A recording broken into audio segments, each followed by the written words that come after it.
கார்த்திக் நடிச்ச சர்தாரை நம்ம பார்த்துருப்போம். ஆனா நிஜத்துல ஒரு சர்தாரா பாகிஸ்தான்ல ஊடுருவி பல சாகசங்கள் செஞ்ச இந்தியாவோட சிறந்த உளவாளி பிளாக் டைகரை தெரியுமா?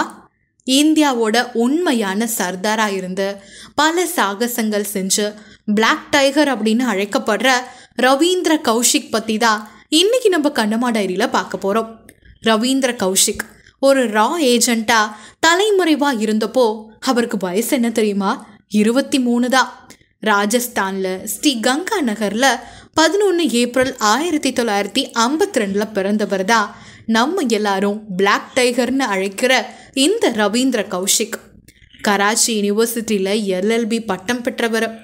1983 பாகிஸ்தானுக்கு எதிராக ரா ஏஜென்ட்டா உளவு பணியும் பார்த்தவர்.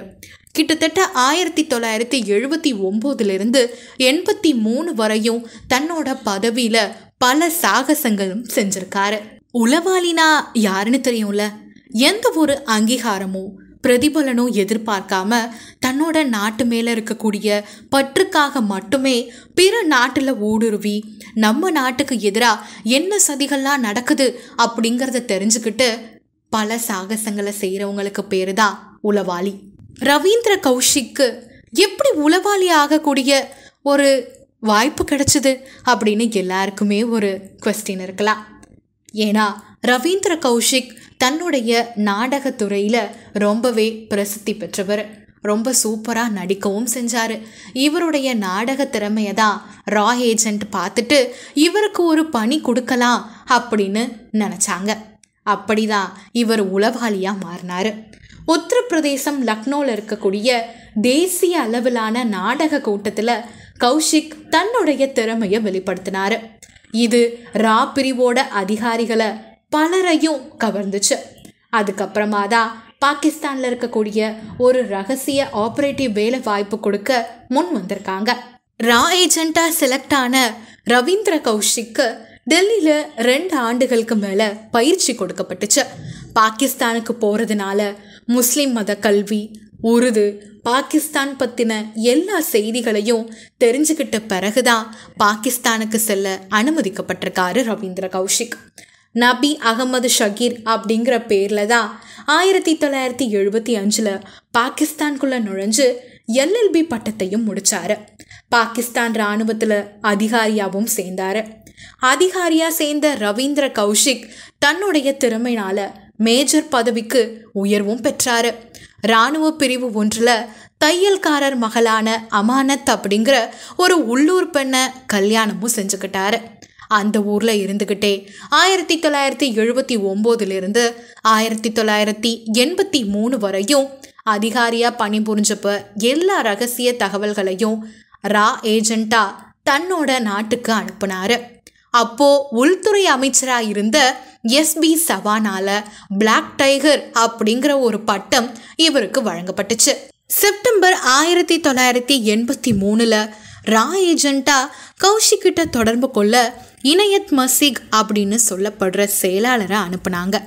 இருந்தாலும் பாகிஸ்தானோட ISIயோட கூட்டு எதிர்ப்புலனாய்வு பிரிவினரால் கௌஷிக் பிடிபட்டார்.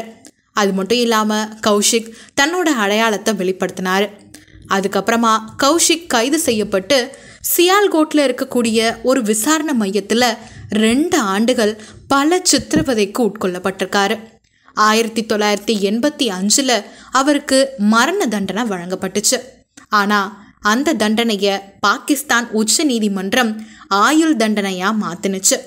கௌஷிக் கிட்டத்தட்ட 16 வருஷம் சியால்கோட் அந்த இடத்துல பல்வேறு நகரத்தில் பல்வேறு சிறையில் அடைக்கப்பட்டார். இந்தியாவில் இருக்கக்கூடிய அவருடைய குடும்பத்தினருக்கு ரகசியமாக லெட்டர்ஸ் மட்டுமே அனுப்ப முடிஞ்சது.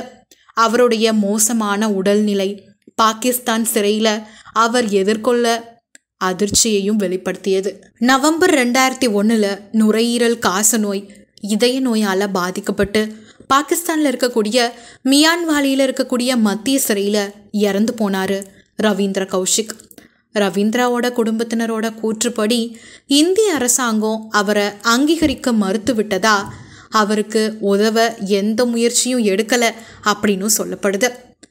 1979 83 வரையும் இந்திய பாதுகாப்பு படைக்கு முக்கியமான தகவல்களை வழங்கியிருக்காரு. இது நம்ம நாட்டுக்கு ரொம்பவே பயனுள்ளதாகவும் இருந்திருக்கு. மற்ற ரகசிய ஏஜென்ட் மாதிரியே அவரும் புகழ் பெறாத ரொம்ப மறைக்கப்பட்ட ஒரு ஹீரோவாகவே அவர் மாறிட்டார்.